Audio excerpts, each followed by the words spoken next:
Mga kababayan, unahin po natin, no? Ang kakapasok lang na balita. Nako, eto na nga mga kababayan, ang 18 Marines. Nako po, mga kababayan, 18 Marines. Oo.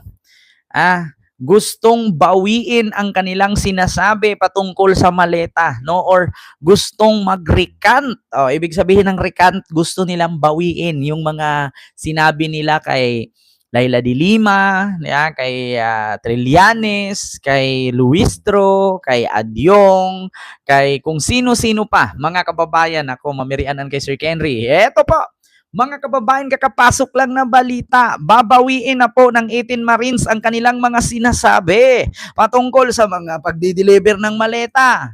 Ang tanong,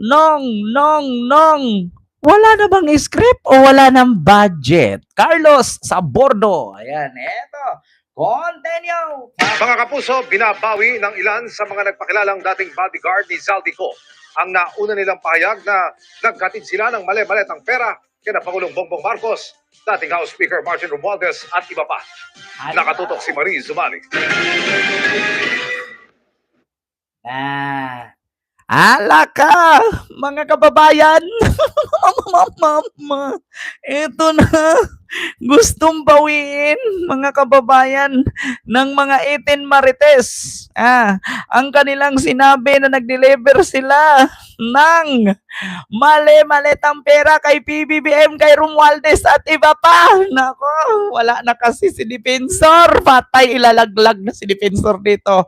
Mabigot-bigot ito. Baka ito mga kababayan, baka nakatanggap ng maleta ang 18 Marines mga DDS baka nakatanggap ng maleta ang 18 Marines, kaya binawi ang sinabi. Alam, nakatanggap ng maleta ang 18 Marines, kaya binawi ang kanilang testimonya. Mga kababayan, kung saan man kayo ngayon ang lakas ng ulan, baka nakatanggap na ng maleta ang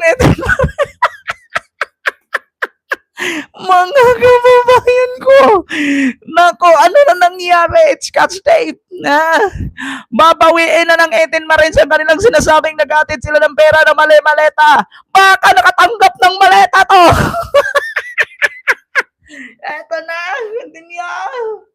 Nako, nakatanggap ng maleta ang mga Marines. So, binabawi ng ilan sa mga nagpakilalang dating bodyguard ni Zaldico ang nauna nilang pahayag na nagkatid sila ng mali-maletang pera kina Pangulong Bongbong Marcos, dating House Speaker Martin Romualdez at iba pa. Nakatutok si Marie Zumali. Noong February 2026, lumabas sa publiko ang 18 mga lalaking nagpakilalang dating security ni dating Congressman Zaldico, ang ilan sa kanila mga dating Marines. Sa kanilang affidavit, sinabi nilang naghatid umano sila ng mali-maletang pera kina dating Speaker Martin Romualdez, kay Ko, at maging kay Pangulong Bongbong Marcos. Narinig nyo Ni-rewind ng GMA News. Naghatid sila ng mali-maletang pera kay Romualdez, kay Zaldico at kay PBBM. Pero ngayon, binawi na ng 18 Marines. So, nakatanggap ba sila? Sila na ang tumanggap ng maleta. Mga Marites Mosni ng Cereza Porcelo po. Nako, mga DDS, matakot na kayo. Nako, patay tayo dyan. Nako, banatbay. Banatbay, banateros. Nako, baka ilaglag yung ano ninyo, yung usapan nyo, Nako, patay tayo dyan, Anong sabi ni Trillanes noon? Hayaan nyo. Tatali ko din yan. Tama nga si Trillanes. Totoo nga ang sabi ni Trillanes. Huwag kayong mag-alala. Tatali ko din yan. Mga DDS, no? Oy, mga DDS, asaan na kayo? Comment na. Libre lang walang bayad mag-comment. Ano to, nakatanggap ng maleta ang Eten Marens na binawi na ang mga sinabi. Ala ka, patay ka din na. Naku, Marcoleta, patay ka dito. Oh, di ka talaga makalaya na. Apat sa kanila humarap sa akin kanina. Mm. Ang sinabi nila sa akin, binabawi na nila ang mga nauna nilang sinabi at kwento. Gusto lang po namin mag-recant na po, ma'am, at para mabinabawi na po namin yung mga unang salaysay namin. At gusto na namin po manahimik dahil sa ngayon ay tad kami ng mga kaso, mga banta sa buhay namin. Kaya pag-isip-isipan namin na binabawi na po namin yung mga salaysay po namin. Binawi ang salaysay kasi una, tad ng kaso, banta sa buhay, wala ng pinanser, hindi na lang i-direct wala na kasi si Mike Defensor, nakulong na. Mga DDS, Ma'am Cheryl Nubio, Ma'am Nida Parson, Ma'am Miss GC, wala na kasi yung kanilang pinanser. Yun naman talaga ang totoo kung andyan yung pinanser, araw-araw ba naman may allowance?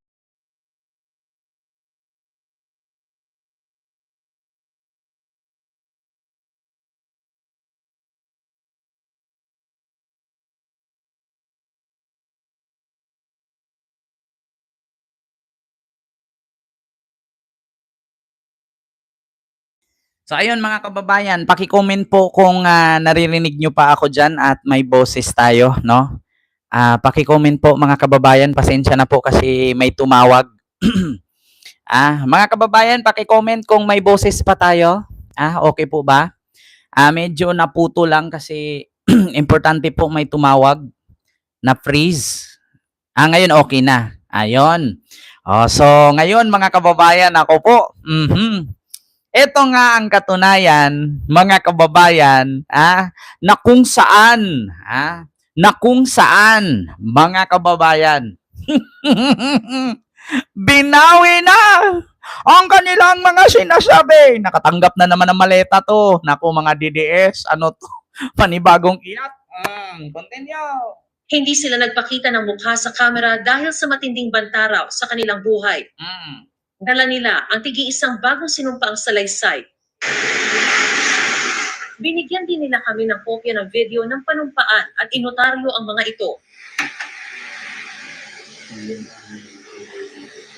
Bakit niyo gustong bawiin? Hindi po Ayun, Ma'am Nini TV Vlogs, happy birthday po sa iyong nanay. Ayan, God bless always and happy birthday. So, nakita nyo mga kababayan, binawi ang kanilang mga naunang salaysay patungkol sa pagdi-deliver. Sabi ko nga sa inyo sabi ko sa inyo, ganito yan. Halimbawa, kakasuhan nila si Romualdez. Ngayon, kung ang mga ebidensya ay galing lang sa kanila, mahirap ipanalo. Mahirapan si Boying ipanalo. So, ligtas na naman si Martin. Ligtas si Martin, mga kababayan. Ligtas si Martin, mabuhay si Martin. Mga kababayan, mabuhay si Martin. Yung maleta, nasa kanila na. Mabuhay si Martin. Ligtas si Martin. Lusot si Martin. Ay, Diyos ko. Giyahak ko nga DDS. Mabuhay si Martin. Ligtas si Martin. Nako, iyak Sara, iyak. Agoy. Iyak si Martin. So ibig sabihin, binawi nila ang kanilang salaysay. Ano pang saysay nung mga natira? Ay nako mga kababayan, patay na ang Eten Marens. Binawi ng 4 sa 18 Marines di umano ang kanilang salaysay. So ibig sabihin, wala nang saysay yung mga natira. Ayan na tayo Ligtas si Martin. Panalo si Martin. Nako, kahihiyan ni Boyeng. Patay ka niya, Boyeng. Ay, nako, patay, chupaeng. May galap shoutout, Ma'am Nida Parson. Nako, Boyeng. Nako, Boyeng. Nako, sasabihin talaga ni Martin, kung hindi lang tayo ka-fraternity, Boyeng, ikaw ipakulong ko. Ay, nako, Sara. Nako, si Sara Duterte ngayon pag nalaman niya ito, maglulumpas ayan. Nako, malinis. Ligtas si Martin. Patay ka dito, Sara. Good luck na lang. Yung mga ibang sinabi na po namin. Binabawi po namin lahat yung salaysay na nagatid namin. At hindi totoo po yung sinasabi namin. So, sinumpang Binabawi namin ang aming mga unang salaysay. At hindi totoo yung aming mga sinasabi. Hala! Patay! Hindi totoo ang kanilang mga sinasabi. Binabawi ang kanilang unang salaysay. Patay! Ligtas si Martin! Laya si Martin! Sa madaling salita, mga bobong DDS, sampal sa inyong mga kapal na mukha. Ang sinasabi ninyo, maleta pa more, ending. Yung sabi ng maleta, binawi ang kanilang sinabi. Nakaw, ligtas si Martin! Mga DDS, yung 18 Marines nakatanggap ng maleta. Nako, patay ka din na. Ayan, maleta kayo ng maleta. Yung naghahatid ng maleta, sila na yung nagtago ng maleta, hindi na binigay. doon sa sa salaysay namin to, sa unang salaysay. Sa affidavit. Yung hindi totoo yung sinasabi namin. Bakit nyo ngayon sinasabi na hindi totoo? Pero noon kasi pinanindigan nyo eh. Parang naguguluhan pa kami noon. Tapos, ang nagawa ng affidavit namin po ay hindi kami po. Sino? Hindi daw sila ang gumawa ng affidavit nila. Sino? Hala, patay ka, DDS! Sino kaya? Nilaglag na! Yung 4 na Marines, sinabing hindi totoo yung una nilang sinabi na nag-deliver sila ng maleta. Pangalawa, hindi daw sila ang gumawa ng affidavit nila. Nako, sino? Si Marcoleta ba o si Baligod? O di kaya sino? Si Mike Defensor na patay. Ito na, mga kababayan. Sa kanilang bagong affidavit, sinabi nilang binabawi na nila ang nauna nilang mga alegasyon laban kina Marcos, Romualdez, Co. at iba pa. Pumirma lang sila sa joint affidavit dahil sa pangakong pera. Una kasi dyan, may mga pangako po sa amin. Tulad ng financial. Kaya sila pumirma sa affidavit dahil may pangako na pera. Patay! Totoo nga ang sabi ni Atty. Melvin Matibag na pinangakuan sila. Nino? Ni Mike Defensor, tag 5 billion bawat ulo. Yan na tayo, mga kababayan. Umpisa na ang pagkabulok sa kulungan. Sinasabi nila po na pwede na po kayong hindi magtrabaho ng 2 taon. Tapos, meron pa kayong security sa pamilya niya. Kapalit ng ano? Kapalit po sa ginawa na joint affidavit ko. 3 sa humarap sa akin ngayon, pumirma ng affidavit sa Office of the Ombudsman na ginagamit ngayon sa investigasyon kay Romualdez at iba pa. Pero kwento nila, nang humarap raw sila sa Ombudsman, pinilit silang pumirma sa sinumpaang salaysay na gawa na rin daw. Tinakot daw silang sasampahan ng patong-patong na kaso. Ang affidavit daw nila ngayon, sila mismo ang nagsulat at walang namilit. 2 buwan Alam na, patay. Nako, may panglaban dito si Martin, mga kababayan. Bakit? Dito sa testamento ng 4 na Marines, pinilit silang papirmahin ni Boyeng para kasuhan si Martin. Patay! Nako, Boyeng, sasabit ka dito, Boyeng. Maniwala ka sa akin, Boyeng. Boyeng, sinabi ko sa iyo, Boyeng, patay ka dito ni Martin. Pinilit daw silang papirmahin ng affidavit sa ombudsman para kasuhan si Martin.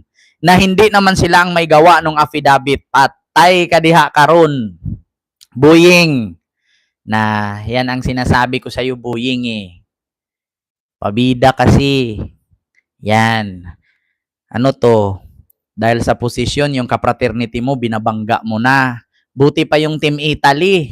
Walang iwanan. Pero ang kapatid at nanay, tiniwalag. Pinag-iisipan ng mga tinaguriang Maleta Boys na ito na bawiin ang una nilang mga salaysay hanggang sa maging buo na raw ang kanilang loob at i-execute ang mga bagong affidavit 2 linggo na nakalilipas. Anila, nag-iisip na rin daw ang iba pa nilang mga kasamahan na pumanig sa kanila. Patuloy na kumukuha ang GMA News na reaksyon mula sa Ombudsman at kay Attorney Baligod na unang nagpakilala sa grupo ng mga sundalo. Maris Umali Naktutok, 24 Oras. Na, paano to? Boying. Anong reaksyon nito, Boying? Nag-recant yung tapos ang sabi nga dito sa 4, pag nag-success yan sila, parang nagpaplano na din na sumunod yung iba. Patay dito si Boying, mga kababayan, mababalikan. Sabi ko nga sa inyo lulusot si Martin dito. Maniwala kayo sa akin. Di ba sabi ko nga sa inyo, kung ang ikaso lang ni Boying ay galing sa affidavit ng mga Marines, tapos biglang tumalikod at binawi ng mga Marines yung sinabi, pasok at panalo si Martin. Di ba sabi ko nga sa inyo? Kailan lang sinabi ko? Sabi ko nga sa inyo, hindi ako abogado. Pero mga kababayan, Diyos ko, sa tinagal-tagal ko sa ganitong content, wala ka pa bang knowledge? Kung pagbabasihan natin, naghatid ng maleta, ni picture wala, ni video wala, ni pirma na natanggap wala. Tapos yun yung gamitin ni Boying laban kay Martin. Anyari? Ngayon biglang binawi. Paano na si Boying? Kahihiyan ito, Boying. Kahihiyan. Ito yung sinabi ni Martin na, araw mo ngayon, Boying, bukas ako naman. Na, patay tayo dyan. Ligtas si Martin! Ligtas si Martin na nahulog sa patibong si Boying. Alam nyo, yung ginawa nitong ang talino. Kung sino man ang handler ng 18 Marines, ang talino nila. Bakit? Pinapaniwala nila si Boying. Tapos ngayon, nung ikinaso ni Boying kay Romualdez, bigla nilang binawi yung kanilang Sinong naipit ngayon? Mag-aaway dyan si Boying at si Martin. Ang talino ng handler ng 18 Marines. Ang talino. Bakit? Once na mag-recant sila, ibig sabihin, wala na yun. So, ngayon, ang mag-away dyan, si Martin at si Boying. Ngayon, anong nangyari? Para silang kumbaga, repere lang yung 18 Marines. Pinagsabong nila si Martin at si Boying. Ligtas si Martin, galit si Martin kay Boying. Kahihiyan ni Boying ang nangyari ngayon. Pinagsabong nila. Ang galing talaga, no? Ang galing na pagiging repere ni Baligod. Sige, file kayo kaso. Sige, gamitin mo yung affidavit ng mga Marines, kasuhan mo si Martin. Tapos ending biglang binawi ng mga Marines. Di goodbye si Martin at si Boying ay nagbanggaan. Di ba? Kita nyo, akala ko ba matalino si Boying? Bakit ganun? Patay. Di ba? Ayan na, mga kababayan. Tabla-tabla na to. Pinagsabong ni Baligod si Boying at si Martin. Sabi ko nga sa inyo, mga kababayan, ganito yan. Sa mundo ngayon, sarili mo lang ang pagtiwalaan mo. Huwag kang magtiwala sa iba. Mahirap na. Mahirap magtiwala. Much better talaga magtiwala ka in your sarili lang. Sarili mo lang pagkatiwalaan, huwag kang magtiwala sa iba. Kasi alam nyo, ang demonyo, kahit magbalat Diyos yan, pag hinagisan mo ng asin o bindita, magiging demonyo yan. Nagbabalat tao yan. Pero pagka hinagisan mo ng bindita yan, magbabalat demonyo yan. Diba? So, ang nangyari ngayon, patay.